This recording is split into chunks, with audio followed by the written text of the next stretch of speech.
விடுவிக்கிற தேவன். என்ன விடுதலை எங்களுக்கு தேவை? எங்களுடைய வாழ்க்கையிலே பல பிரச்சனை, பல விதமான சோதனை எங்களை நெருக்கி கொண்டிருக்கிறது. பாவமான காரியம் எங்களை நெருக்கி கொண்டிருக்கிறது. விடுதலை அடைய முடியாமல் நாங்கள் தவித்து கொண்டிருக்கிறோமா? இதோ உங்களுக்கு பதில். அந்த காரியங்களில் இருந்து விடுதலை இன்றைக்கு கிடைக்க போகிறது. நாங்கள் வாசித்து நாங்கள் அதை வேதத்தை வாசிக்க போகிறோம்.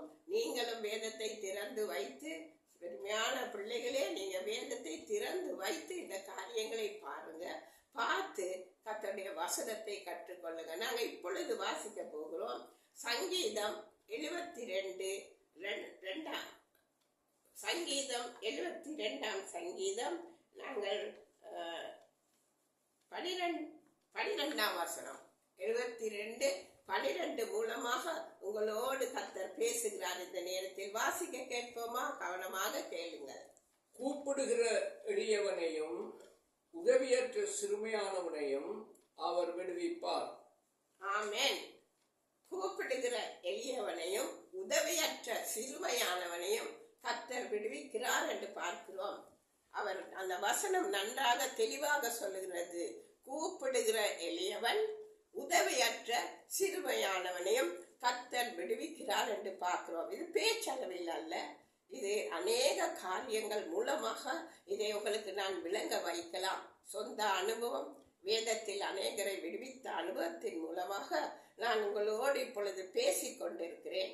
முதலாவதாக எளியவனை என்று நாங்கள் பார்க்கிறோம். அவன் கூப்பிடுகிறான். எளியவன் கூப்பிடும் போது கர்த்தர் கேட்டு அவனுடைய எல்லா விடுக்கண்ணிலும் இருந்து அவனை விடுவிக்கிறார். எளியவன் என்று சொல்லப்படும் போது அவன் ஒரு தள்ளப்பட்டவனாக இருக்கிறான். அவனுக்கு எதுவுமே இல்லை, ஒரு எதிர்பார்ப்பு இல்லை. அவனுடைய வாழ்க்கை, அவன் மனம் முடித்து திருமணம் செய்து பிள்ளைகள் கூட இருக்கலாம், ஆனாலும் ஒரு எதிர்பார்ப்பட்ட நிலைமை. அவனை எல்லாரும் இகழ்ச்சியாக பார்ப்பாங்க. ஏதோ ஒரு பாவம் செய்திருந்தால் அவனை இகழ்ச்சியாக பார்ப்பாங்க.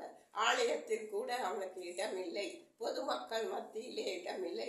அந்த நோயின் காரணமாக அவன் ஒரு அருவருப்பான நோயை கொண்டிருந்தானால் அவனை தள்ளி வைத்திருவாங்க சமுதாயத்திலே. இவனிடம் போனால் இந்த நோய் எங்களுக்கு தொற்றிவிடும் என்று.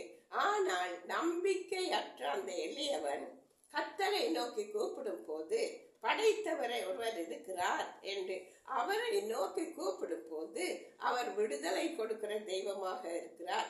வாக்குத்தத்தம் பண்ணினவர் உண்மை உள்ளவராக இருக்கிறார். எளியவன் என்று சொல்லப்படும் போது நாங்கள் அங்கே பார்க்கிறோம், ஒரு தள்ளப்பட்ட நிலைமையிலே இருக்கிறான். அவனுக்கு எந்த எதிர்பார்ப்புமே இல்லை.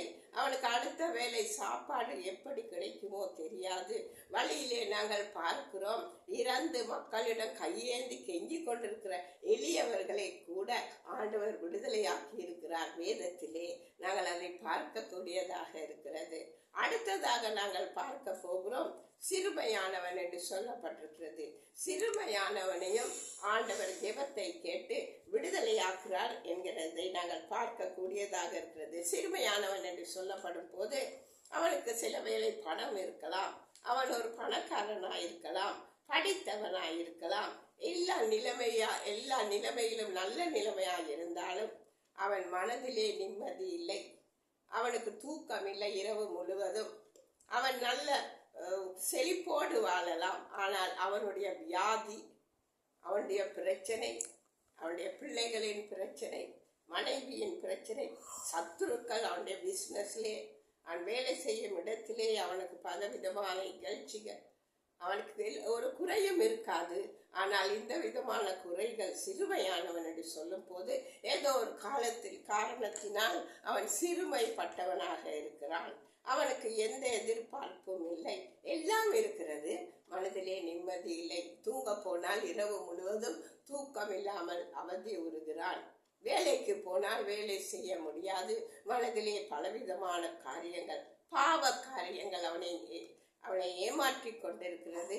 பாவம் அவனை பயமுறுத்தி கொண்டிருக்கிறது. பிரியமான தேவனுடைய பிள்ளைகளே, இவர்களுக்கெல்லாம் விடுதலை கொடுக்க ஆண்டவராகிய இயேசு உங்களுக்காக காத்து கொண்டிருக்கிறார். மனுஷனாக வந்த இயேசு மரித்து உயிரோடு எழுந்து இன்றைக்கும் நாங்கள் கூப்பிடும் போது எங்களுக்கு விடுதலையை கொடுக்கிறார் என்று வேதத்தின் மூலமாக நாங்கள் பார்க்க போகிறோம்.